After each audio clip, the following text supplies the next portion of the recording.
एक बात मुझे याद आई, अल्लाह अकबर, आज जिहालत की वजह से मुसलमान तलाक ज्यादा दे रहे हैं, बल्कि जिहालत ही है। और लोग कहते हैं मौलाना कहाँ जिहालत है मुसलमानों में। मैं कहता हूँ मेरे अजीज, जो कौम कलमा पढ़ना ना जाने उससे बढ़कर जिहालत किस कौम में होगी। आज मुसलमानों को कलमा भी याद नहीं। मुझे डर लगता है या अल्लाह, जो कौम निकाह की खुशी के मौके पे सही कलमा नहीं पढ़ पाती, वो मौत के इस्तिराब में कैसे कलमा पढ़ेगी। अल्लाह अकबर, मेरी कौम का हाल ये है, जाहिल है, जिहालत की वजह से सोच रखा है, बल्कि जाहिल क्या कहूँ, अनपढ़ है, अनपढ़ की वजह से सोच रखा है जो जी में आएंगे करेंगे, और फिर सालन में नमक हुआ ज्यादा तो तलाक देने पर आ जाते हैं। इसी तरीके से बीवी को मारने लगते हैं। याद रखना, जो तलाक देने की बात करता है, मैं पूरे हिंदुस्तान में चीख रहा हूं और बबांगे तोहल चीख रहा हूं, किसी को अच्छा लगे कि बुरा लगे, तलाक देने वाला मर्द नहीं है,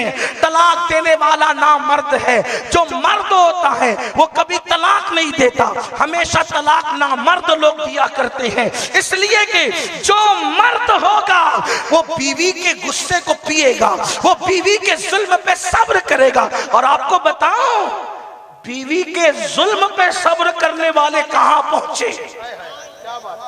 मेरे पास वक्त ज्यादा है नहीं, मुझे जाना है, यहां से रुखसत होना है, लेकिन आपको मैं थोड़ी सी बात अर्ज करके जाना चाहता हूं। आपने एक नाम सुना होगा, हजरत सैयदना शेख अबुल हसन खरकानी का। ये अबुल हसन खरकानी कौन है, मैं अपने जवानों को बताना चाहता हूं। नौजवान क्या करते हैं आजकल, फिल्म में टीवी में देखकर घर में आते हैं तो उनका तेवर बदल जाता है, माँ बहन की करने लगते हैं, मोचों पे ताव देने लगते हैं। नादान, सिनफे नाजुक पे रौब करना ये कोई अक्लमंदी है? नहीं। उम्मुल मोमिनीन सैयदा आयशा फरमाती है, हुजूर अलैहिस्सलाम ने किसी अपनी बीवी को कभी अपनी जात के लिए नहीं डांटा, कभी किसी पे गुस्से में नहीं आए, बल्कि हुजूर की प्यारी बीबियां बीमार हो जाती तो अम्मा आयशा कहती, हम जब बीमार हो जाते तो हुजूर बार बार हमारी खैरियत पूछते, हमारी बार बार खैरियत पूछते, हमारे हिस्से का काम अपने हाथ से कर लिया करते। हुजूर हमारे हिस्से का काम अपने हाथ से करते थे। हुजूर अलैहिस्सलाम हमें मनाया करते थे, हुजूर हमारे साथ दौड़ लगाया करते थे, हुजूर हमारे साथ हंसते थे, हुजूर हमारे साथ मजाक फरमाते थे। आज तो घर में घुसे के मूड तब्दील हो जाता है, सबके साथ अच्छे रहेंगे, और घर में गए तो मुंह बदल जाता है।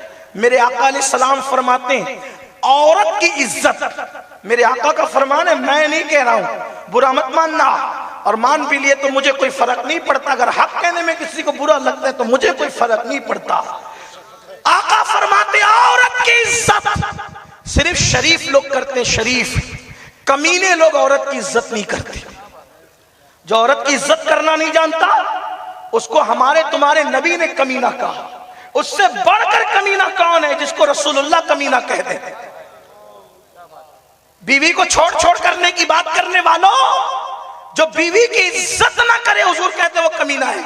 अल्लाह के रसूल फरमाते, मैं नहीं कह रहा हूं, फकी अबुल्लाह समरकंदी ने लिखा है कि हुजूर ने उसको कमीना कहा जो औरत की इज्जत नहीं करता, और उसको शरीफ कहा जो बीवी के साथ प्यार करता है। हाँ, शरीफ वो नहीं जो लंबी लंबी टोपियां लगाए, शरीफ वो नहीं जिनके हाथों में माला हो, शरीफ वो नहीं जो दिन को रोजे रखे रातों को इबादत करे और बीवी को गाली गलौज करे, वो शरीफ नहीं। हुजूर फरमाते शरीफ वो है जो अपनी बीवी की इज्जत करना जानता है, बीवी की कदर करना। इसीलिए आका फरमाते तुम में सबसे बेहतर वो है, तवज्जो करें, क्या फरमाया, तुम में सबसे बेहतर वो है जो अपनी बीवी के साथ अच्छा सलूक करता है, और फरमाया मैं तुम सब में बेहतर हूं। इस पर मैं नहीं कहूंगा कि ज़ीशान बरकाती साहब की तरह की बोलो सुभान अल्लाह, ये नहीं कहूंगा आपको, लेकिन आपके इश्क पे छोड़ता हूं कि अपने नबी की बात पर तुम कहते हो कि नहीं कहते। मैं नहीं कहलवाऊंगा, ये तो आपके इश्क पे छोड़ा जाता है ना। आका फरमाते तुम में सबसे बेहतर वो है जो अपनी बीवी के साथ अच्छा सलूक करता है, और मैं तुम सब में बेहतर हूं क्योंकि मैं सबसे ज्यादा अपनी बीवी के साथ अच्छा सलूक करने वाला हूं। हुजूर ने बीवी के विसाल के बाद भी उनको नहीं भुलाया। जब मेरे आका बकरी ज़बा करते थे, बकरी, वो फरमाते थे पहले खदीजा की सहेलियों के घर बकरी का गोश्त जाएगा, बाद में मुझ मोहम्मद के घर पकेगा। खदीजा नहीं तो खदीजा की सहेलियों के साथ एहसान किया जा रहा है। तवज्जो तो फरमाए, ये मुसलमानों आपकी गलती है जो लोग इस्लाम को गाली दे रहे हैं। आज लोग हमें सिखाते हैं मुसलमान अच्छा सलूक नहीं करता, मुसलमान। हम कहते तुमने देख आजकल के लड़कों को देख के तुम क्या बातें करते हो, हमारी तारीख देखो। हमें टीवियों में बैठ के ना सिखाओ कि बीवी से प्यार कितना किया जाता है।